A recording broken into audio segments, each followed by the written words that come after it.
AP news కి స్వాగతం. నాకు రాజకీయ జన్మనిచ్చిన జిల్లా చిత్తూరు జిల్లా అని మాజీ ముఖ్యమంత్రి నారా చంద్రబాబు నాయుడు అన్నారు. శనివారం సాయంత్రం 4:30 మురుకుంభట్టు జంక్షన్ వద్ద బహిరంగ సభలో ఆయన పాల్గొన్నారు. ఒక ఛాన్స్ అంటూ జగన్ రాష్ట్రాన్ని అప్పుల పాలు చేశారన్నారు బాబు. గత 40 సంవత్సరాలుగా చిత్తూరు జిల్లా వాసులు తనను ఆదరిస్తూ ఉన్నారని, అందుకే తిరుపతిలో ఎలక్ట్రానిక్ హబ్ ఏర్పాటు చేశామన్నారు. రాబోయే రోజుల్లో చిత్తూరు అభివృద్ధికి అన్ని విధాలుగా సహకరిస్తామన్నారు. తుఫానుగా మారిన ఫ్యాన్ గాలిని బంగాళాఖాతంలో తొక్కుతానన్నారు. చిత్తూరు ఎమ్మెల్యే అభ్యర్థిగా టీడీపీ పార్టీ తరపున గురజాల జగన్మోహన్ నాయుడు, ఎంపీ అభ్యర్థిగా దగ్గుమల్ల ప్రసాదరావు పోటీ చేస్తున్నారన్నారు. మే 13వ తేదీ జరిగే ఎన్నికల్లో ప్రజలు మంచి తీర్పు ఇవ్వాలని కోరారు. ఈ బహిరంగ సభలో చిత్తూరు ఎమ్మెల్యే అభ్యర్థి గురజాల జగన్మోహన్, ఎంపీ అభ్యర్థి దగ్గుమల్ల ప్రసాద్, సిఆర్ రాజన్, మాజీ MLC Dorababu, Katari Hemalatha, RN Srinivasulu, Kajuru Balaji, TDP నాయకులు, కార్యకర్తలు భారీ ఎత్తున జనం పాల్గొన్నారు.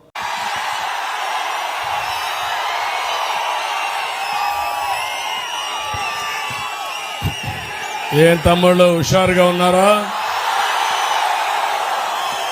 ఏమమ్మా ఆడబిడ్డలు హుషారుగా ఉన్నారా? మొట్టమొదటిసారిగా చిత్తూరులో చూస్తున్నామా ఆడబిడ్డల్ని. మగవారితో సమానంగా వచ్చారు మీటింగ్ కి. రావడమే కాదు, ఎవరైనా అడ్డం వస్తే పక్కన దూసేసి నిలబడుకుంటున్నారు. ఇది ప్రారంభం మాత్రం. భవిష్యత్తులో మా ఆడబిడ్డలు అన్ని రంగాలలో పైకి తీసుకొచ్చే బాధ్యత నాదని మీ అందరికీ హామీ ఇస్తున్నా. ఇక్కడ మీరు చూస్తే మాజీ మేయర్ హేమలత గారు,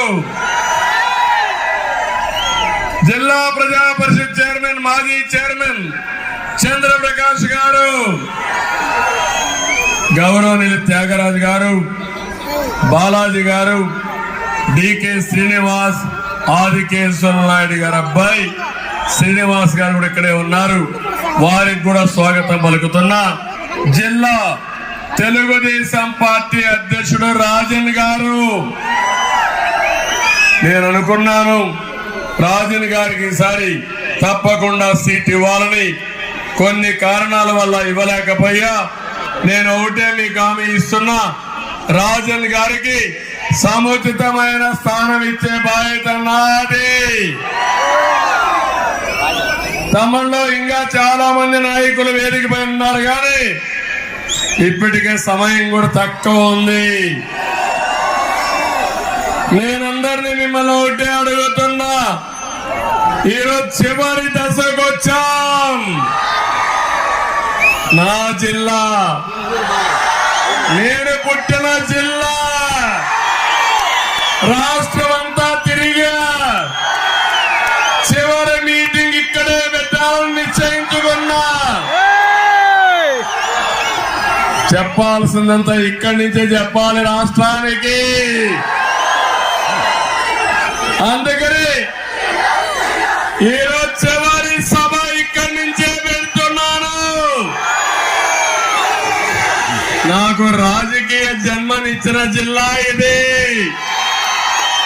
రాజకీయాల్లో ఓనమాలు నేర్పించిన జిల్లా ఇది. నన్ను అభిమానించిన ప్రజానీకం మీరు. మీ గౌరవాన్ని కాపాడడానికి అనునిత్యం పనిచేశాను, అవునా కాదా అని మిమ్మల్ని అడుగుతున్నా. అందుకనే ఈరోజు నంద్యాలలో మీటింగ్ పెట్టాను. నన్ను ఎక్కడైతే అరెస్ట్ చేశారో అదే చివరి మీటింగ్ పెట్టి అక్కడి నుంచి నన్ను అరెస్ట్ చేసి ఎక్కడ తీసుకుపోయారు తమ్ముళ్ళు, జ్ఞాపకం ఉంది కదా అందరికీ. నేను ఆ రోజు అడిగాను, నేనేం తప్పు చేశానో చెప్పమన్నాను. వచ్చిన ఆఫీసర్ అంటాడు, మిమ్మల్ని అరెస్ట్ చేస్తున్నామన్నాడు.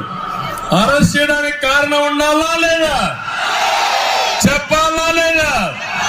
ఇది ప్రజాస్వామ్యమా కాదా? మేము అవన్నీ చెప్పాం. మిమ్మల్ని అరెస్ట్ చేస్తాం, తర్వాత మీకు ఎఫ్ఐఆర్ ఇస్తామని నన్ను అరెస్ట్ చేశారంటే తమ్ముళ్ళు, నాలాంటి వాటికే ఈ పరిస్థితి ఉందంటే ఏమనుకోవాలి? ఈ వ్యక్తిని, ముఖ్యమంత్రిని